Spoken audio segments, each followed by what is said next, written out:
तो सॉल्यूशंस की बात हम लोग कर रहे थे। Basically what is solution? Composition of two substances. हाँ बिल्कुल, composition of two substances, composition of two और more than two substances. Let's add something new, है कि नहीं? More than two substances. अब एक बात है, हम इसको मिक्सचर भी बोल सकते हैं। क्लासिफाई करें तो ये मिक्सचर में आता है टेक्निकली, ठीक है। It is also a mixture, आप बोल सकते हो it is also a mixture, ठीक है। तो किस तरह का मिक्सचर है? It is a binary mixture, है ना। It is a binary mixture. Binary का मतलब क्या होता है? बाइनरी का मतलब क्या होता है?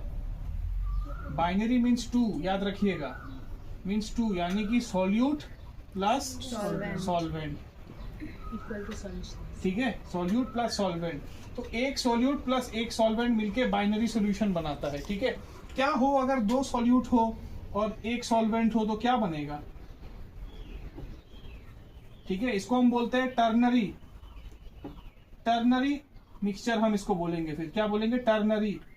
ये हो जाएगा बाइनरी। समझ में आई बात? बाइनरी का मतलब क्या हो गया बेटा? Binary means two, ternary means three, ठीक है। इसी तरह 4, 5, 6 बनता जाएगा, लेकिन याद रखिएगा सॉल्वेंट सिर्फ एक ही बनेगा। क्लियर है? ठीक है। इसके बाद बात करेंगे again, sorry, it is a homogeneous mixture. It is a homogeneous mixture. Homogeneous का मतलब क्या होता है? Same face. एग्जाम्पल जैसे हम लोग क्या ले लेते हैं? मिल्क एंड वाटर ले सकते हो। शुगर सॉल्यूशन माने शुगर एंड वाटर भी ले सकते हो। शुगर भी तो घुल ही जाता है पानी में, ठीक है ना। मिल्क प्लस वाटर आप ले लो, शुगर प्लस वाटर आप ले लो, लेकिन हाँ इसमें भी सैचुरेशन पॉइंट आ जाता है, बट टेक्निकली मतलब जानने के लिए आप इसको होमोजीनस कह सकते हो, ठीक है। Will not go into limitations and all, let's see about this. इसके बाद हम बात करेंगे कंसंट्रेशन टर्म्स का, ठीक है। जो बिल्कुल आपको पढ़ना है उसी पे सर मारिए, ज्यादा इस पे रिसर्च एंड डेवलपमेंट आपको बिल्कुल नहीं करना है। ये जानना है, this introduction part of solution, what is solution, क्या है क्या नहीं है, कौन सा बाइनरी है कौन सा टर्नरी है, क्या होमोजेनस है, एग्जांपल वगैरह सब कुछ मैंने दे रखा है। इसके बाद आता है कंसंट्रेशन टर्म्स, ठीक है। We get here concentration terms. तो आई एम मेकिंग सेक्शन, मैं सेक्शन बना के रिवाइज करा रहा हूँ आपको। तो पहला था again mass by mass percentage, sorry m by m तो नहीं है, w by w है, two mass of solute by mass of solution into 100। Next आपका क्या है? v by v यानी वॉल्यूम बाय वॉल्यूम। तो क्या बन जाएगा इसमें? Volume of solute divided by volume of solution into 100, है कि नहीं। फिर आपके पास आ जाएगा ppm। ppm का मतलब क्या होता है? पार्ट्स पर मिलियन, पार्ट्स पर मिलियन। तो ये क्या आ जाएगा? Number of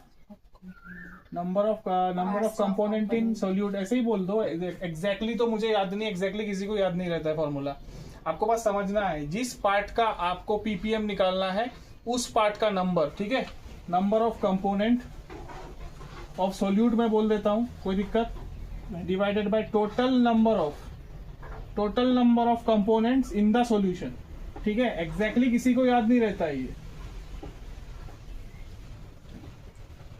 total number of components of the solution, और इंटू करेंगे किसके साथ? इंटू 10 to the power 6 के साथ हम करेंगे। तो तीन फॉर्मूला यहाँ हो गया। अगला आता है आपके पास मोल फ्रैक्शन। मोल फ्रैक्शन, तो मोल फ्रैक्शन ऑलरेडी आपको बताया था मैंने, दो कंपोनेंट का निकालते हैं, ठीक है। Mole fraction of solute by mole fraction of solvent is equals to 1। अगर हम सॉल्यूट का निकालेंगे तो number of moles of solute divided by number of moles of solute plus number of moles of solvent. Again इसका भी आप निकालोगे तो सिमिलर आपको, सॉरी, पैटर्न में मिल जाएगा। या तो कोई एक निकालो, उसको 1 से माइनस कर दो, आपको दूसरे का मोल फ्रैक्शन ऐसे ही पता चल जाएगा। नेक्स्ट हमारा क्या होता है? मोलरिटी। तो मोलरिटी का फॉर्मूला क्या होता है? कैपिटल एम से रिप्रेजेंट करेंगे मोलरिटी। खैर फॉर्मूला डेफिनेशन तो नहीं चाहिए, फॉर्मूला याद रखिए, molarity equals to number of moles of solute by volume of solution in litre. Clear है? इसके बाद इसका जो सबसे स्पेसिफिक क्वेश्चन है जो पूछा जाता है एमसीक्यू में, वो क्या था? It is temperature dependent. याद रखिएगा ये बात, इट इज टेम्परेचर डिपेंडेंट, यानी टेम्परेचर ऊपर नीचे होगा तो मोलरिटी चेंज हो सकता है, ठीक है। नेक्स्ट हमारे पास आ जाता है मोलैलिटी। ये सारा चीज हम ऑलरेडी 11th में कवर कर चुके हैं, मोलैलिटी, तो मोलैलिटी को स्मॉल m से रिप्रेजेंट किया जाता है, तो number of moles of solute divided bye mass of solvent in क्या होगा kg, याद रखिएगा इतना ही है। अगेन ये टेम्परेचर डिपेंडेंट बिल्कुल नहीं है, नॉट टेम्परेचर डिपेंडेंट, क्लियर है बात? ठीक है, तो यहां तक आपका बेसिक होता है सारा सॉल्यूशन का, जिसमें आपको सारे के सारे क्वेश्चंस प्लस सारे के सारे कॉन्सेप्ट आपको क्लियर होने चाहिए। ठीक है, जो आप पे मैक्सिमम से मैक्सिमम सवाल इसमें बनते हैं। ठीक है, जो आपका बोर्ड नेक्स्ट ईयर जो बोर्ड होगा उसमें से मे नॉट भी आपको यहाँ से क्या कहते हैं कि एमसीक्यू मिल जाए, बट यहाँ से ये श्योर मिलता है 11 और 12 का सबसे फेमस और सबसे लविंग क्वेश्चन है ये, मोलैलिटी का टेम्परेचर डिपेंडेंट है या नहीं है। ठीक है।